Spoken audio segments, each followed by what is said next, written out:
Okay, so I will talk a little about aging Malaysia. Malaysia is rapidly aging. If you could see the demography of Malaysia, this is the yellow line. This is 0 to 14 years of age. When you compare those were in 1970 and now, it is fast reducing. At the same time, the number of older people, 60 years and above, and 65 years and above is getting higher and higher. So we already declared as aged nation in 2020. And this is the group of people, young, old, middle old, and old. If you can see, now we are having quite a number of young old, and with a little proportion of them are old, and substantial amount of middle old.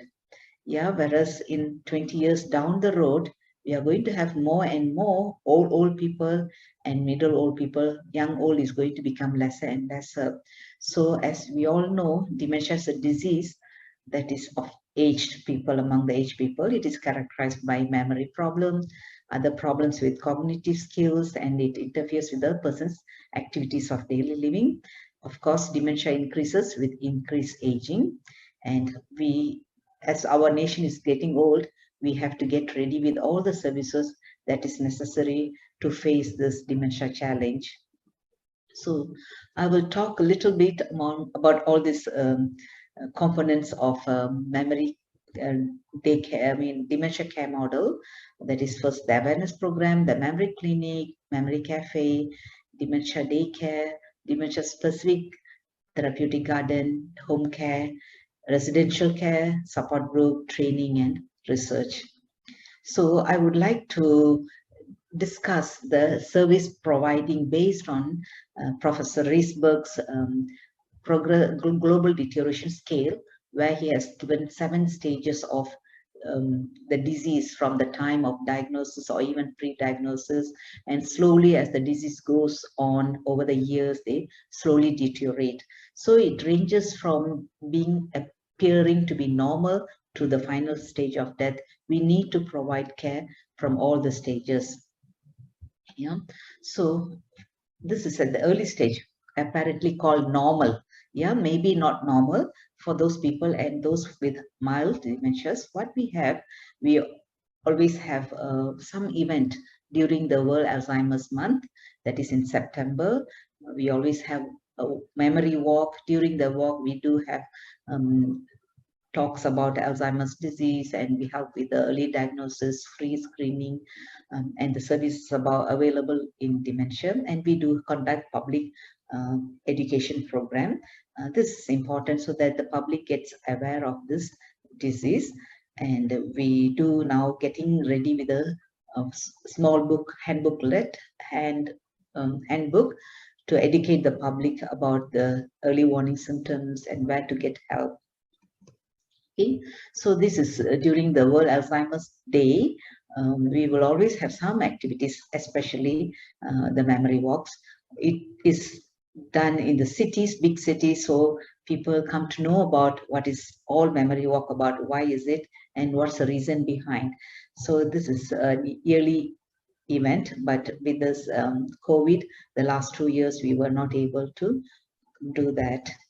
Okay, so as the disease progress, we need to first we need to educate the public, increase the awareness of the sickness to the normal public around, so that they come to get help at the early stage.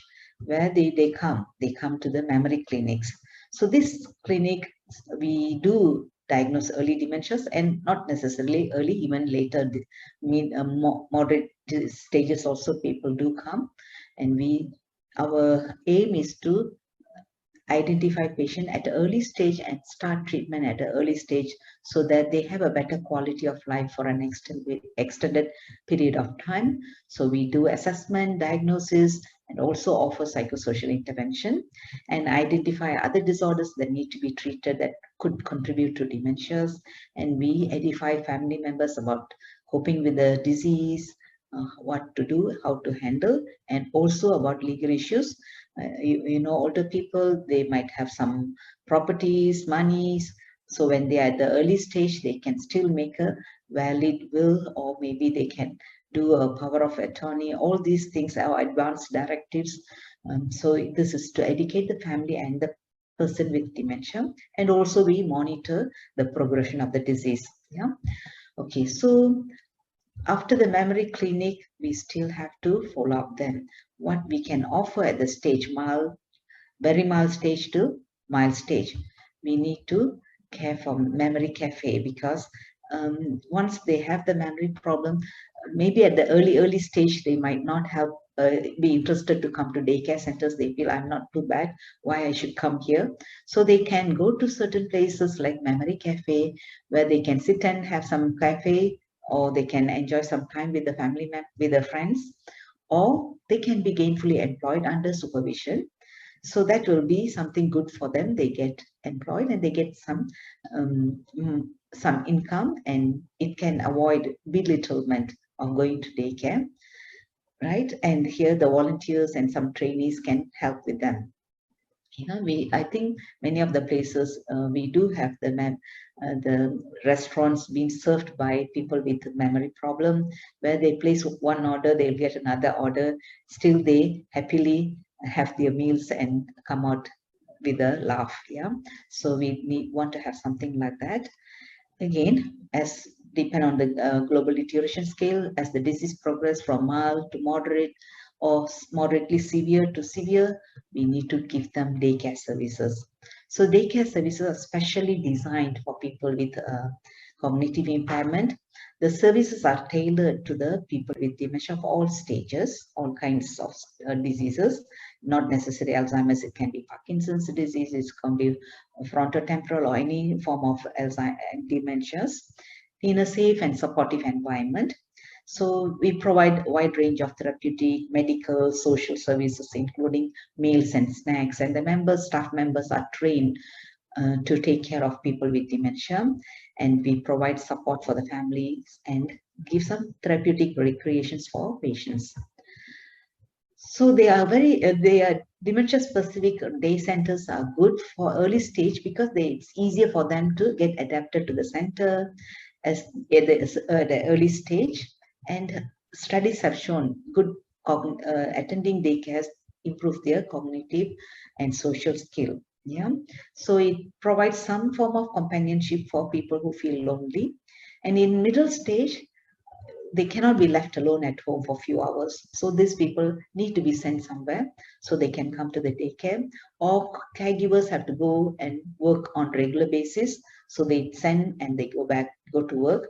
Or if the caregivers are very much burnt out, giving care 24/7 days a week, then it must be, they feel very much burnt out, they can send for a respite, and where they need some stimulation. Yeah, so we can provide services for early and middle dementias. So this is one of our daycare center that is purpose built for, it can accommodate about 40 people with dementias. And this whole building, the land has been bought and donated by one of our patients' family, Dr. B.B. Lim and Lim Eng Chiang. We are really thankful to the family. I would give a little video about this center. If you don't care about them, if you don't listen to their talk, they will feel very belittled. So we need to talk to them. They can tell 10 times the same story, nothing wrong in listening, as if you are listening for the first time.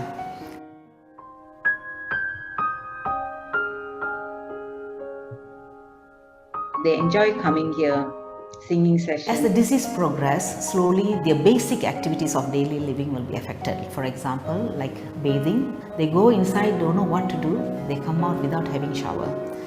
Will have a lot of trouble with remembering, so it is difficult for them. Hallucination, sometimes they will tell you, got people there telling me to do this and things like that. So as the disease progresses over the years towards the terminal stage, you need to really take care of them of a real baby. Yeah, that stage will come. It is not so fast. It will take years. It will take years. So you need to be prepared for it. We really have to be patient, or else we'll jump into her, because very frequent almost that she's forgetful, and then she will always throw her tantrum. The tendency of throwing a tantrum is very frequent. Along the way, when the person is declining from mild stage to moderate stage to severe stage, along the way they will develop some behavioral issues where they will start screaming, yelling, shouting, shadowing. Shadowing means when the caregiver goes anywhere, the patient will follow. Just like a little kid following the mother wherever mom goes. So these are the things that can happen that can be a lot stressful for the caregivers. In the BB-Like Center, we have a lot of facilities for old people. One of the important things, they have to look prim and good. They should feel very happy about themselves. So we often, once a month, Madam Wong will come to cut hair for our patients.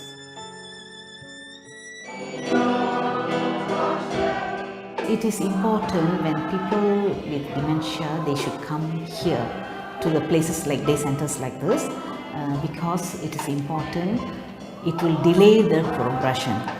We have specific activities. For mild dementia, we have specific activity. For moderate dementia, we have specific activities. So this, even for severe dementias also we have some activities for them.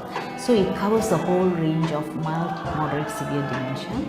So when they do come here at early stage, they can get used to the place here. They get socially connected with other people. They keep their mind active throughout the day. We don't allow them to sleep. From the morning they come until the time they go, they are doing some activities. So usually in the morning we start with morning exercise in the sunlight to get some vitamin D.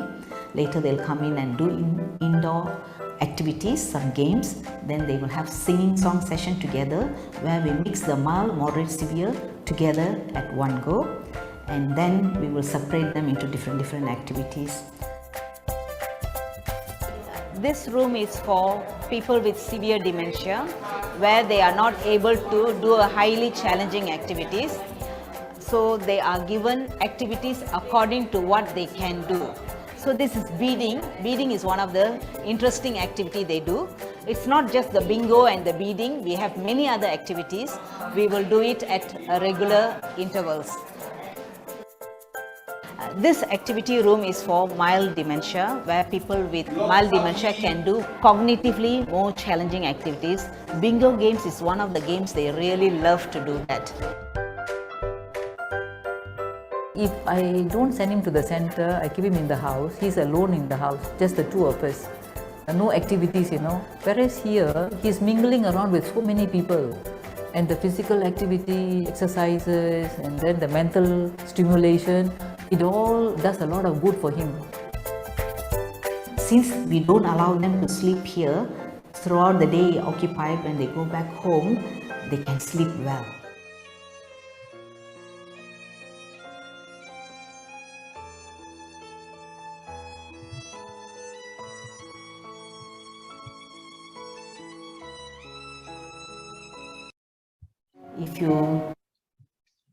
Okay, so we do have activities for the for the patients. They really enjoy their stay with us. So along with this dementia daycare center, or we call as a BB-Like day center, to honor the donors, we do have a therapeutic garden where the people can go for walking. I will show another video on that. This is how our garden looks like in the evenings at the side, and this is a mountain. We are just at the foot of the mountain. It's very scenic for people with dementia. They can enjoy walking around the garden. Dementia-friendly therapeutic garden is first of its kind in Malaysia, which is sponsored by Rotary Foundation Global Grant initiated by the Rotary Club of Greentown in the year 2018. The garden is designed to cater for both the physical and mental stimulation for individuals at each stage of the disease. The garden provides physical exercise, restores calm and tranquility, triggers happy memories of their past, and minimizes agitation. The design of the garden invokes and stimulates the 5 senses of sight, smell, hearing, taste, and touch when one walks around the garden. The walking pathways are circular with no dead end to reduce confusion. Bright yellow color handrails are fixed throughout the walkway for safety purpose, with garden chairs for clients to rest. Hanging garden with fragrant flowers and creepers provide a unique experience for the clients as they walk through it. Bamboo Groove provides a visual greenery, and the rustling sound of swaying bamboo leaves stimulates sound senses. The water features like the fountain and dolphin sculpture are attractive, and the sound of running water serves to distract agitated clients. Potting beds offers unique opportunity for wheelchair and walking clients to participate in potting and planting flowers or vegetables. This helps to improve body movement and retain muscle strength. Fruit trees are planted to stimulate their memories and to improve the orientation to fruit seasons. Spices patches stimulate sense of smell and touch. Koi pond with running water and fishes swimming generates calmness yet excites the individual to see life in a pond, to bond oneself with nature. This creates a peaceful, serene experience.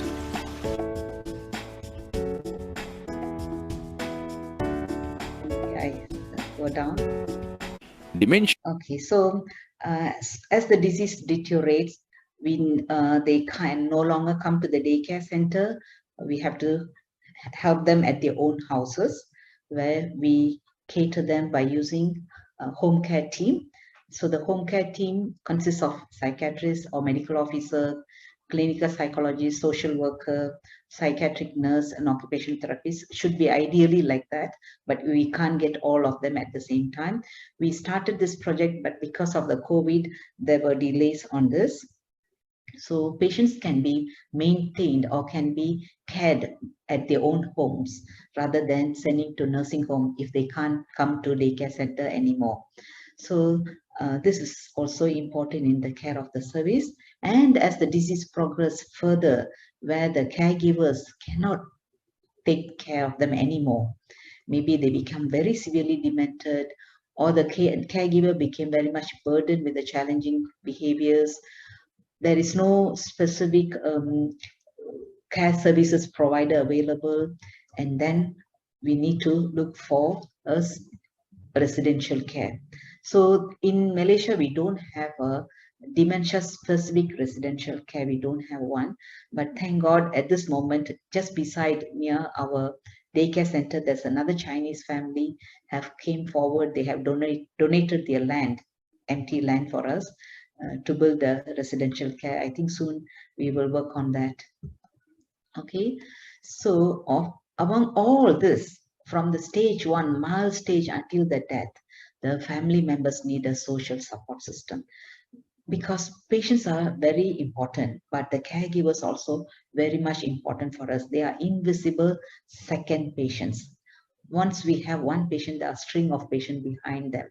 So most often the caregivers are family members. They are the backbone of long-term care service providing. 70% of them are the caregivers of the family members. So more than 1 in 10 family caregivers, they are physically hurt by giving the care during the caregiving, or more than about 45% of them are depressed just because in caregiving is very stressful for them. So caregivers deserve support, and just by simple intervention, respite, counseling, talking with one another, support groups, it will help them a lot. So in Malaysia, we do have Alzheimer's Disease Foundation Caregivers Support Network. The organization arranges almost every weekend. There are some talk about dementia care to edify, to get the caregivers supported, to know more about the disease so that they know they are not alone suffering. There are many people, they get help from one another. So the meta-analysis about caregiver support, what they have found, the studies where the author's conclusion was the support groups for caregivers with dementia are beneficial for psychological well-being, and also it is beneficial for those who are depressed and burdened, and it has better social outcomes. I think this study was done in Hong Kong. Yeah. Okay. Then again, it's not just the caregiver support group. We also have to train people. It is not just training the professionals, it is training the formal and informal caregivers. So informal caregivers are the old caregivers, they get training regularly. Alzheimer's Disease Foundation, they do arrange regular topics for them to get the caregivers prepared to face the challenges of dementia care. And we do offer medical students in the part of their program to learn about geriatrics and dementia. And apart from that, some other university students do attachment for a few months at our center to learn about the disease and how to cope. And also nursing students do come and learn about dementia. So what has been found, I took a meta-analysis of training caregivers. It is randomized control trials. It was selecting all those with the randomized control trials. 7 were included. There were 633 caregivers, and they are followed up for 4 to 12 months. All the trials had low risk of bias, used blinded outcomes, and they found that educational support programs for caregivers are more effective than usual caregiving in reducing the burden of care for patients, caregivers. Yeah, so it is very important that we need to give training for formal as well as informal caregivers. Finally, the research also very important. It doesn't stop with just service providing. We also need to conduct research to prove to people and authorities that the need or more about dementia. This is VCAT, is a visual cognitive assessment test that is we conducted, where the people with dementia doesn't know how to read or write. Those people still can do just by visual assessment test. It was originally done by Singaporeans.